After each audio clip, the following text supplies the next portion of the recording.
नमस्कार मित्रांनो, मुरांबा या मालिकेत 26 ऑगस्टला आपल्याला असं पाहायला मिळणार आहे की अक्षय म्हणत असतो की आरूला कळायच्या आधी तिची आई कोण आहे, मला हे काम सोडून निघून गेलं पाहिजे. हे सगळं मागं उभं राहून आत्या ऐकत असते. आत्या म्हणते अक्षय चांगलाच विचार करतोय, माझ्याच बाजूने विचार करतोय. म्हणजेच आता आरोहीला जर तिची आईच कळली नाही तर मला काही प्रश्नच उरत नाही, कारण की आरोही तर हट्ट करणार नाही आता आई आई, आणि तिला इथून पुढे पण असंच सांगता येईल की तुझी आई नाहीच. कारण की आणि अक्षय आता जॉब सोडायचा निर्णय घेणार असतो. तेवढ्यातच इकडे आपली आरोही आणि आर्था दोघे पण लॅपटॉप घेऊन बसलेले असतात आणि तेव्हा ते बघत असतात. आणि ते बघता बघता त्यांना लवकर काही सापडतच नसते. एक फोल्डर दिसतो, त्या फोल्डरमधला तो फोटो ते ओपन करतात. बघतात तर काय, आत रमाचा फोटो असतो आणि आरोही तो फोटो बघतोय. ती फोटो बघताच म्हणते ही माझी आई आहे का ग आर्था दिदी? तेव्हा आर्था म्हणते हो ग, ही तुझी आई आहे. तो फोटो बघून आरोही एवढी इमोशनल होती आणि त्या लॅपटॉपला ती हक करून म्हणते आई तू आज मला कळली की माझी आई कोण आहे आणि आता मी तुला भेटायला येत आहे. आता आरोहीला कळलेलं असतं की आर.के. मॅडमच तिची आई आहे, आर.के. मॅडमच रमा आहे आणि माझी आई आहे असं तिला आता कळालेलं असतं. ती तो फोटो बघून एवढी खुश होती आणि एकदम खूप आनंदी असते ती, आणि ती या आनंदाच्या भरात रडायला लागते आणि म्हणते किती दिवसांनी मी माझ्या आईला बघितलं आहे असं बोलून ती आता तिथून निघते.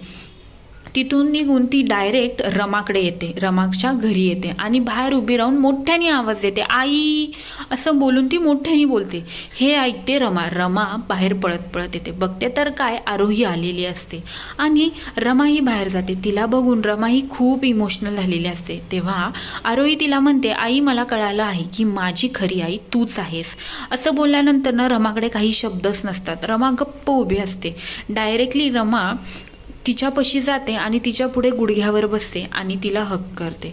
आणि ह्या दोघींचंही एवढं प्रेम बघून तिथे साई उभा असतो. तोही खूप इमोशनल होतो की इतक्या दिवसांनी रमा ज्या गोष्टीची खऱ्या अर्थाने वाट बघत होती ती गोष्ट आज रमाला भेटली. रमा एवढी आनंदी झालेली असते की पहिल्यांदा आज तिच्या मुलीने तिला आई म्हणून स्वीकारलेलं असतं, खरी आई म्हणून, आणि तिला मिठी मारलेली असती. आणि आता रमा एवढी इमोशनल झालेली असते की तिला काही सुचतच नसतं. आणि इकडं आरोही म्हणत असते आई आता मी तुला कधीच सोडणार नाही, तू इतक्या दिवस कुठं होतीस, मी किती तुझी वाट बघितली आहे तुला माहीत आहे का? मला कोणच घरातला सांगत नव्हतं की माझी आई कशी दिसती, काय दिसती. ती सगळं सांगते की मी आज बाबाचा लॅपटॉप चेक केला, मी लॅपटॉपमध्ये मला तुझा फोटो सापडला, मग मला कळलं की तूच माझी आई आहेस आणि तू इतके दिवस कुठं होते, तुला माझी आठवण नाही का ग आली आई, असं सगळं ती बोलत असते. रमाकडे ह्या कुठल्याच प्रश्नांची उत्तरं नसतात. आणि आता रमा आणि आरोही एकमेकींच्या मिठीत असतात आणि खूप दिवसांनी त्या एकमेकींना भेटलेल्या असतात. आता पुढे जाऊन रमाचा आणि साईचा साखरपुडा होईल का, आणि आरोही अक्षयला आणि रमाला एकत्र आणेल का, हे पाहण्यासाठी विसरू नका मुरांबा. आणि अशाच अपडेटसाठी माझ्या चॅनलला सबस्क्राईब करा. धन्यवाद.